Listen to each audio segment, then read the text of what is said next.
We called it snuff in my day, but I figured I'd update my language for the internet crowd. Most people are familiar with the acronym NSFW. It stands for Not Safe for Work. That one usually is stamped over vanilla porn, nudes, etc. to keep you from clicking on something you're not supposed to. NSFL is one step up from that. It means not safe for life. From what I understand, it's usually tagged over images or videos of a highly unsettling nature. Take an execution video, for example. Some unlucky schmuck getting flayed alive, or chainsawed apart while he's still screaming, or machete hacked limb for limb by guys in black masks. You'll see the NSFL tag before you click the video, so you know to stay away if you want to hold on to your lunch. Ever wonder who those videos are made for? Of course you have. And the answer probably sends your meat running cold, and a flash of goosebumps sprouting up over your skin. They're made for teachers, parents, friends, bus drivers, politicians, bankers. They're made for people who get off on it. People who feel a warm tingle down south at the sight of a serrated knife running through an unprotected neck. The great rush of blood around the blade. The gurgle of the dying. It gets them hot and bothered. People love it. Nowadays, you can find most of it on the internet. Animals being thrown off roofs, torched alive, drowned. All of that stuff is just a few clicks away. But back in the 90s and early 2000s, it was harder to come by. Rare shit, like a foreign movie you'd been itching to see that hadn't gotten an American release. These were foreign films to some. Exotic is maybe a better word. Either way, I didn't realize there was such a market for the depraved until I took a job at Video Kingdom, a local video store in the outskirts of Seattle. I'm hesitant to tell you exactly where. It closed down right around the time the economy imploded, but I'm fairly certain some of our old stock might be hitting away in the dungeon. That's what we called our back room, the dungeon. Some guy would come in, usually some white-collar sap with a Ned Flanders haircut and 3 kids at home.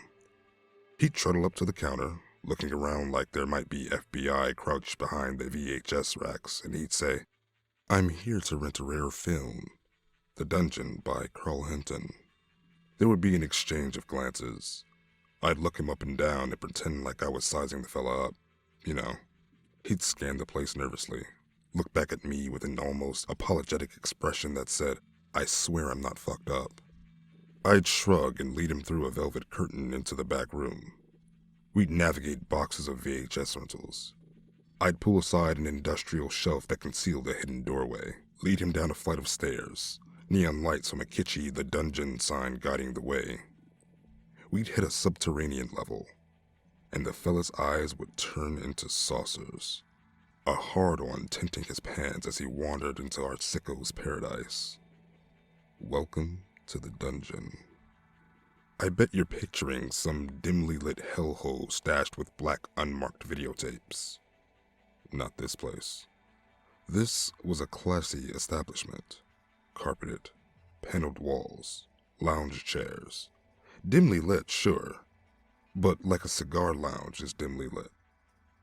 We had back rooms with TVs so the clients could taste whatever they had chosen from our vast array of tapes.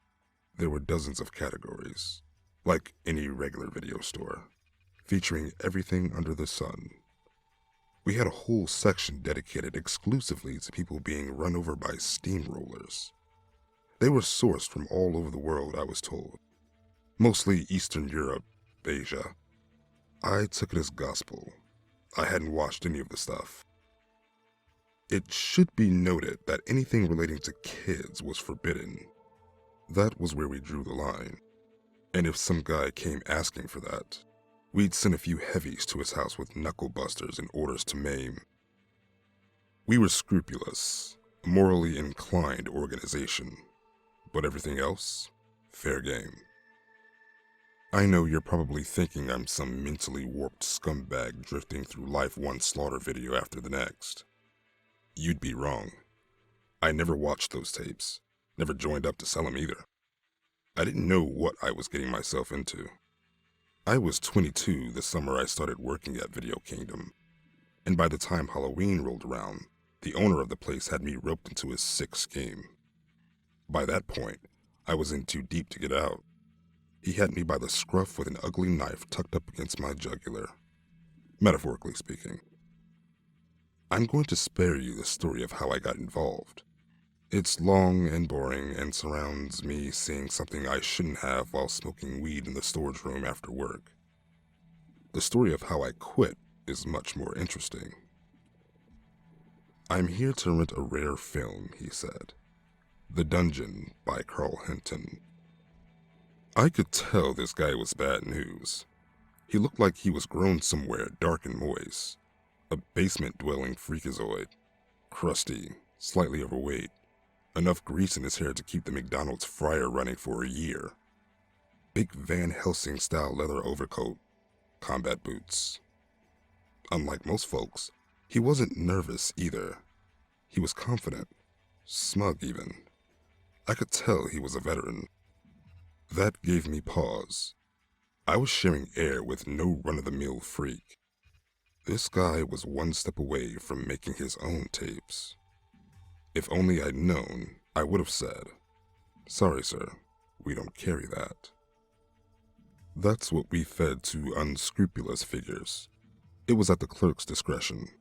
We had carte blanche to turn away anyone we wanted. But I didn't. I gave him the up and down. He never broke eye contact. His eyes were bright, amused.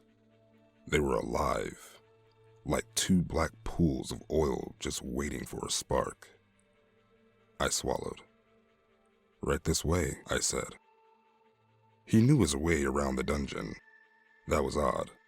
I'd never seen this fucker before, and if he'd been a regular, I'd have known. There were a few other people browsing. One guy who looked like a wet muskrat, another who was at least 400 pounds. There was a woman too, a real dominatrix type. Over 6 feet, hard features, prim hairdo.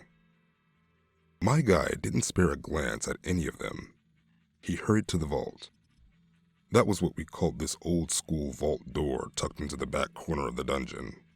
It had a wheel handle with a combination dial in the center, all that remained of the bank that used to live here. I had never been through the vault door, didn't even know what was on the other side. I honestly thought it was just there for decoration, for atmosphere. In my 6 months as an employee of Video Kingdom, this was the first time I'd ever seen it open. This guy spun the combination, hiding his activity behind a cupped arm like an annoying kid in class who won't let you copy off his test. I heard a heavy click.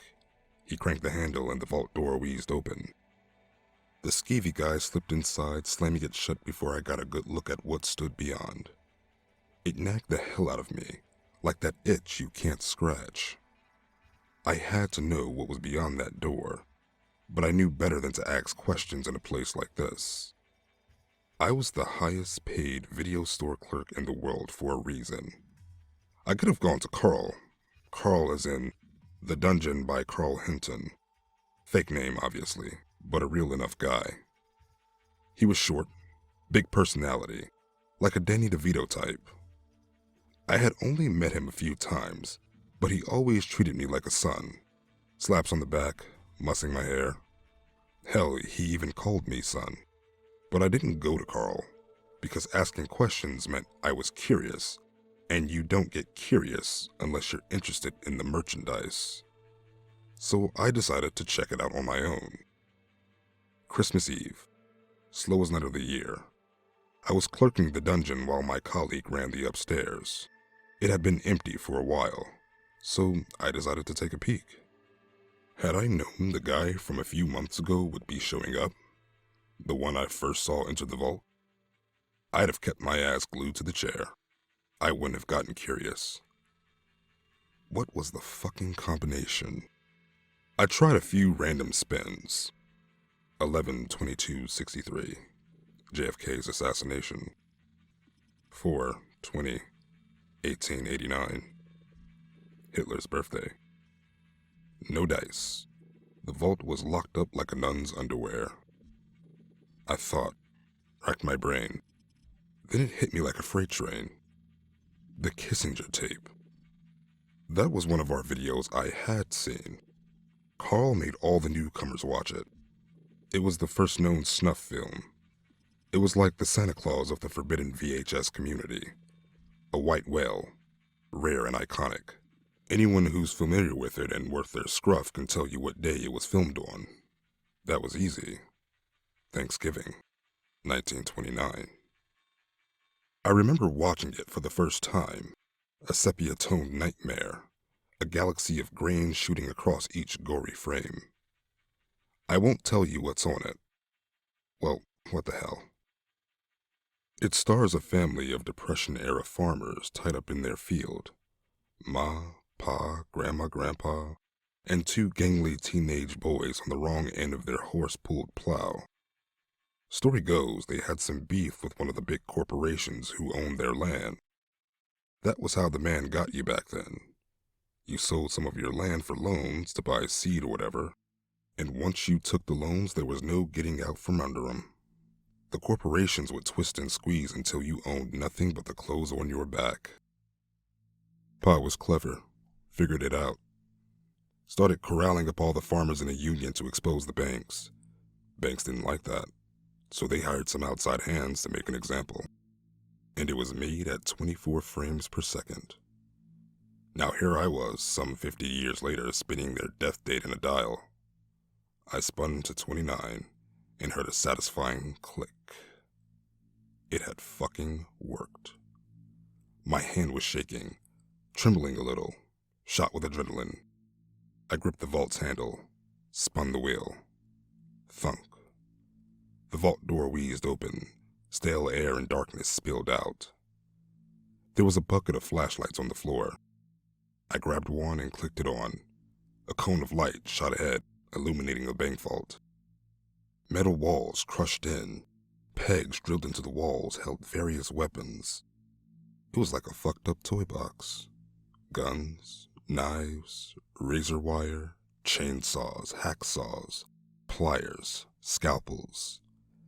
Everything that cuts and scrapes and plays with nerve endings was hanging from the walls. There was a pit in my stomach, not just at the collection of tools, but at the gaping hole eating through the back wall of the vault. It had been tunneled through the flowered steel, a narrow, rocky corridor shaking off into the earth. I inched towards it, hesitant, my heart beating its fist against my eardrums. I grabbed a scalpel off the wall, tucked it into my pocket as I moved into the corridor, figuring I might need a weapon for what loomed ahead. I left the vault door cracked, listening for movement beyond. I didn't hear any. Didn't hear the basement-dwelling guy from before enter the dungeon. Didn't hear him follow me into the vault. I had already found my way into the studio by then. The passageway was rocky and claustrophobic, just tall enough so that I didn't have to stoop. After 20 minutes of barking my shins and elbows on the narrow, craggy walls, I hit a dead end. I exhaled, irritated and relieved. A horse race of thoughts had been galloping through my head as to what I might find. I was glad my worst nightmares weren't about to materialize. Then I looked closer and saw a false panel blocking off the egress. I moved the panel aside and stepped forward, finding myself in a crowded basement space. There was furniture, beds, set pieces stacked high. It was like a prop house that a movie studio might employ for set design. There was a concrete ramp at one end. I hesitated, not sure I wanted to see what it led to. But of course I did. I negotiated the crowded room up the concrete ramp. It fed me into a soundstage. That was a wide, warehouse-like space with soundproofed walls and a network of dead overhead lights surrounding a number of different movie sets. There was a pink bedroom, an executive-type office, an outdoor-style scene in a mock forest. There were a few others I couldn't quite decipher from my vantage. It was quiet. And then it wasn't. There was a delicate sound like an animal caught in a snare, a slight whimpering laced into the silence. My whole body felt heavy. like it was encased in drying concrete. It was hard to move, breathe.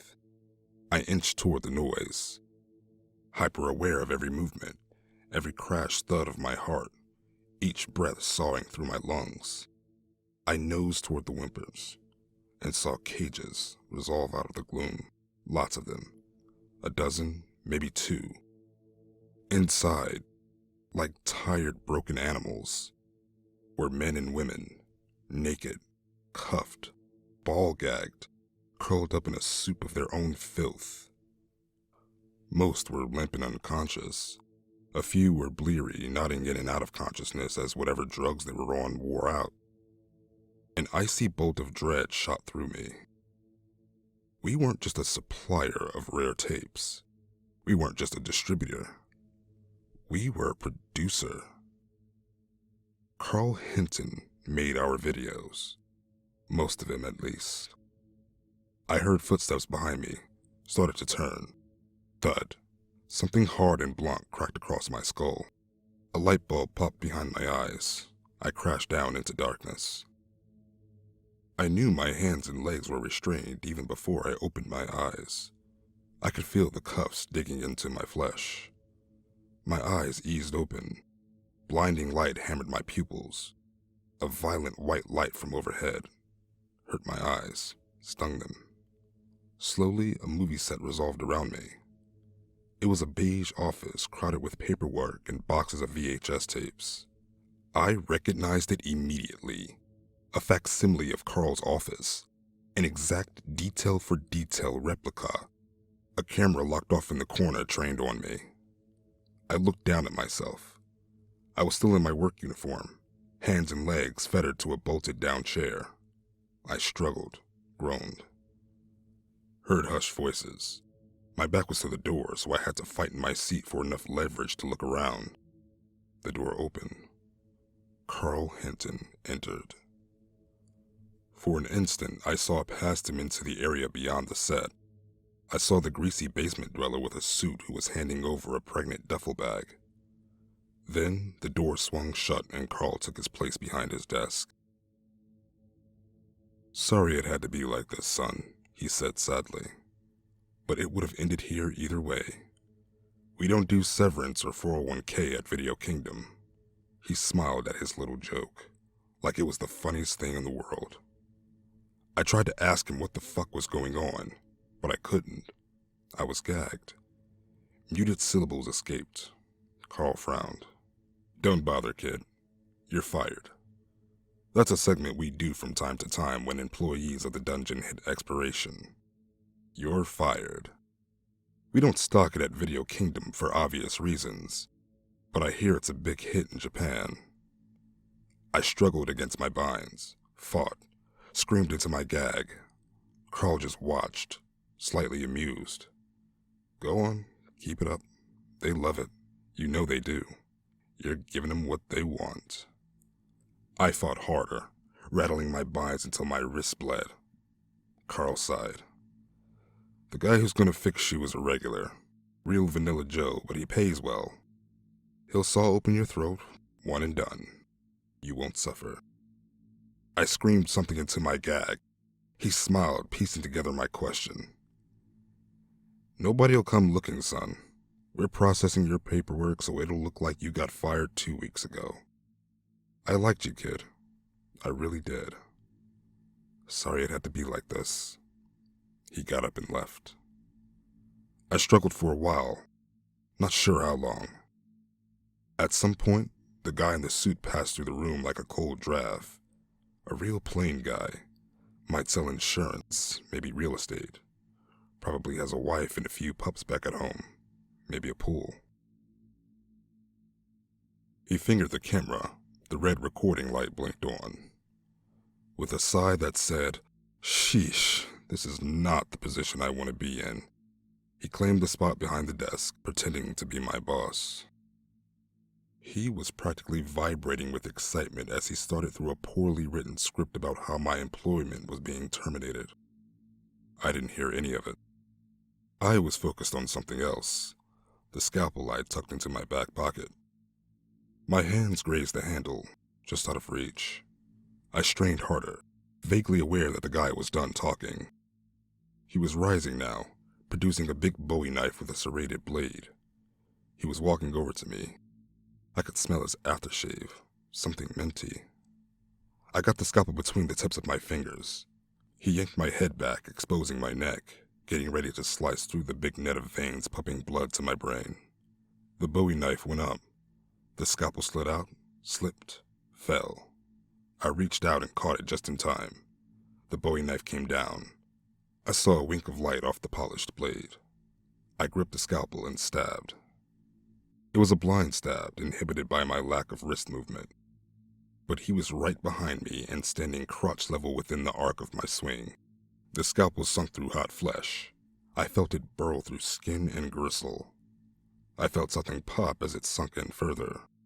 When he screamed and the Bowie knife went tumbling, I knew I'd caught him in the testicle. I fumbled the scalpel, nearly dropped it. It was greasy with blood and seminal fluid. I got my grip on it, plunged it into the handcuff lock, worked it around. Click. The handcuff spring fell away. The suit was rolling around, groping his groin. Blood roared through his fingers. He was howling. Agony. I bent down for my leg fetters as the door flew open. Carl and Basement Dweller tried to rush me at the same time. They got stuck in the doorway. It was a bit of a slapstick, which would have been comical had I not been on the wrong end of a snuff movie. My leg fetters felt free. By now, Carl and basement-dwelling Van Helsing had stormed the room. My scalpel flew up, caught Van Helsing in the jugular. He flopped back, a great spray of arterial blood shooting from his neck. Carl grabbed me, shoved me back. We hit a wall. Framed pictures of the ocean hit the floor and shattered. Carl throttled my neck, his knuckles digging in and sealing off my windpipe. I stabbed blindly. The scalpel went through his cheek with a sickening ease. I ripped up. A mist of blood sneezed out as I opened his face like a zipper. He grunted, howled, lost his grip on my neck. His hands went up to his face, trying to wrench free the scalpel embedded in there. I planted my foot in Carl's stomach and kicked with everything I could muster. He flew back, toppling ass over tea kettle over his desk. I heard bones break. The room was a mess of screams and blood. I popped the VHS tape out of the camera and bolted for freedom. I was about to stuff it into my pocket when my gaze caught the duffel bag I'd seen the suit hand over. I ripped it open and was met with cash. Lots of it. Enough to run away on. Enough to start anew. I shoved in the VHS and grabbed the duffel, never looking back. I don't know if any of them survived, but I do know Video Kingdom remained open. It held its spot in the Seattle Yellow Pages until it closed. I would send for the book each year, have them mail it to my little corner of America, along with the newspaper which I would pore over for articles about my old boss. I never saw any. Since then, I have lived like the Unabomber. My world is limited to a quiet cabin in the woods and my weekly trips to town for essentials. Otherwise, I keep to myself, always looking over my shoulder, always carrying the guilt over those men and women I left behind. Guilt over the things I haven't done about what I've seen. You probably think I would have gone to the police. I didn't. I took the tape and ran. Had I forfeited the footage, I would have lost all leverage against the people who want me dead. That VHS is my bargaining chip. All I have left. After I escaped the dungeon, I mailed an anonymous letter to Video Kingdom telling them I'd made copies which would be screening in every police precinct in Seattle if I were ever harmed. This was a lie. There was only one copy of the tape and it was hiding in a shoebox under my bed, along with the little cash I had left. I started this transcript because I've been seeing strange things lately. Fresh faces in town.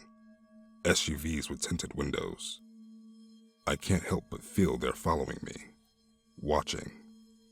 And sometimes if I stare at those tinted windows long enough, I can see the eye of a video camera on the other side.